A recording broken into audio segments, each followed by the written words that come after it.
Hello दोस्तों, इस कहानी में मेरा नाम प्रतिमा है और मैं अभी BSc कर रही हूँ। मैंने प्राइमरी स्कूल में टीचर के लिए परीक्षा भी दी है।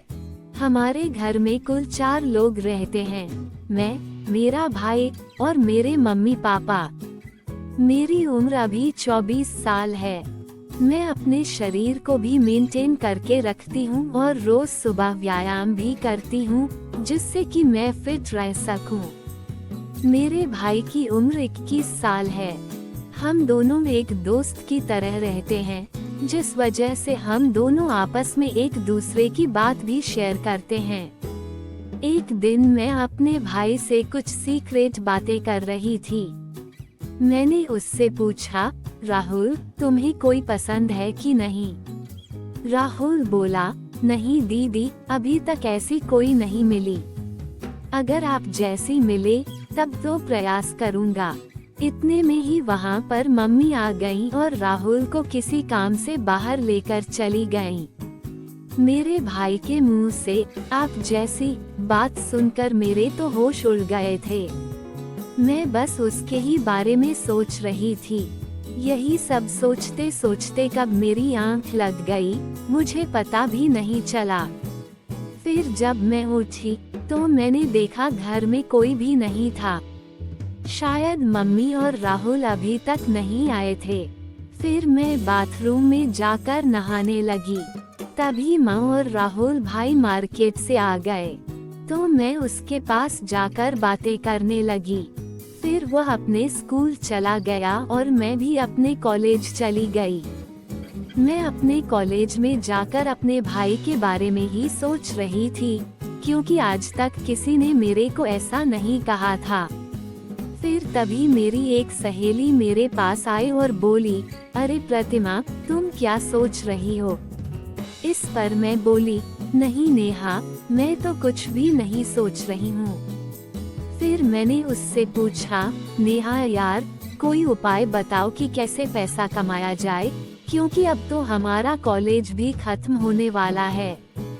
नेहा मुझे गुस्से से देखी और बोली, अरे चल यार, हमारे लिए पैसे कमाना आम बात है।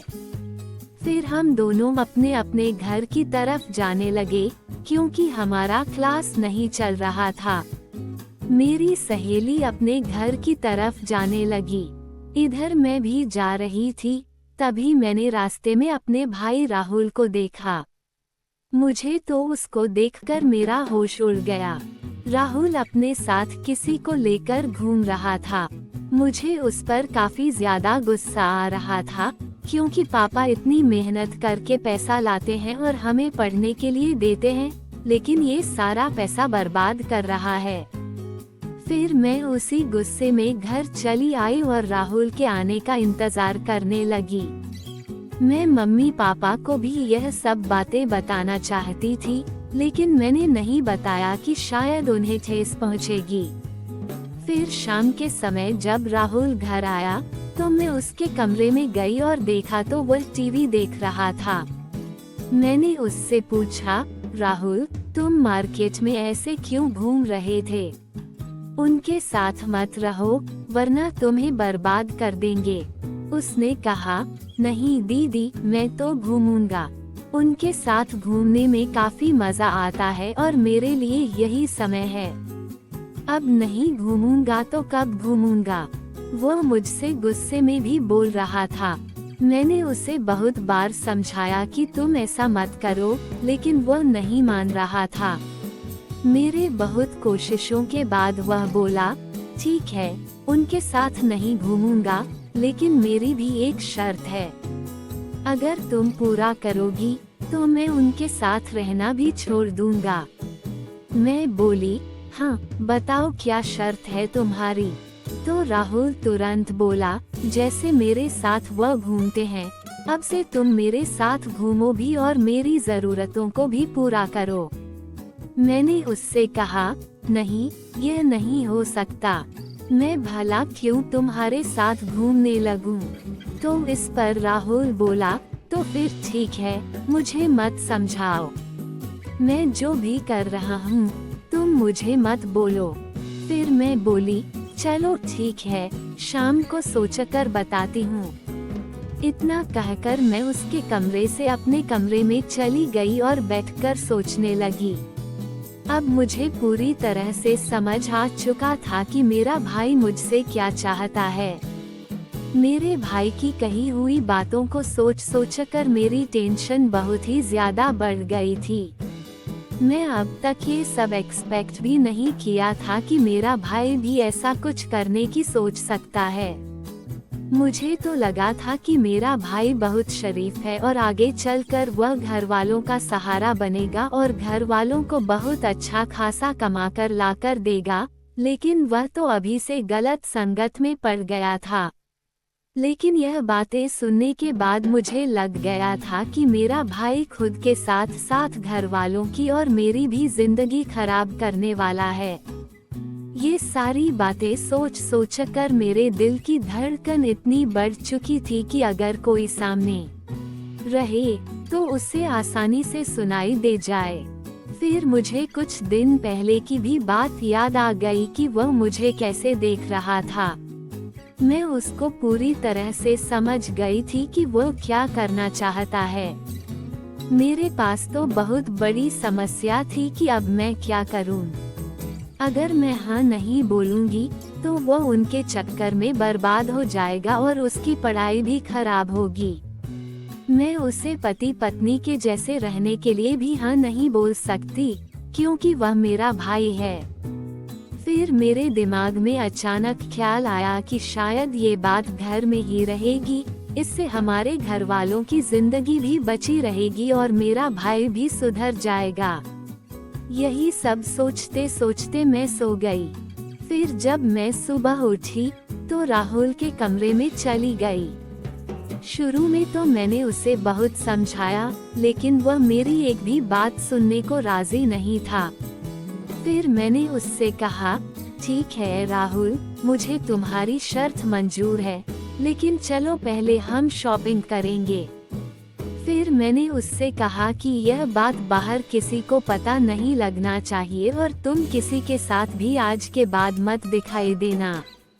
वह बोला, ठीक है, आज के बाद आप जैसा कहोगी मैं वैसा ही करूँगा। मेरे भाई से बातें सुनने के बाद मैं उनके पास गई, जिसके साथ मेरा भाई इधर उधर घूमता था, और उन्हें अच्छे से समझा कर आई। फिर घर आकर मैं मम्मी के पास चली गई और नाश्ता बनाने लगी, क्योंकि आज रविवार था तो हमें कहीं नहीं जाना था। फिर मैं, पापा और राहुल नाश्ता करने लगे और उसके बाद मैं और राहुल शॉपिंग करने चले गए।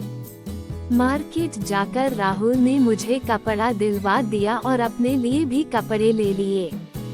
साथ ही मैंने अपनी मम्मी के लिए भी एक साड़ी खरीद ली।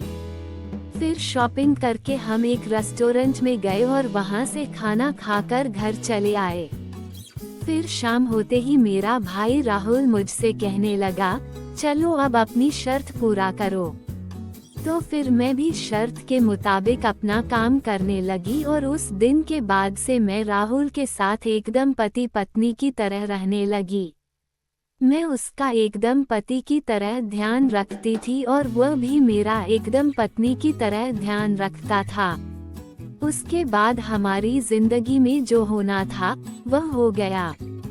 मेरा भाई भी काफी खुश था और साथ साथ मुझे भी काफी खुशी मिली। अब मेरा भाई बहुत ज्यादा सुधर गया है।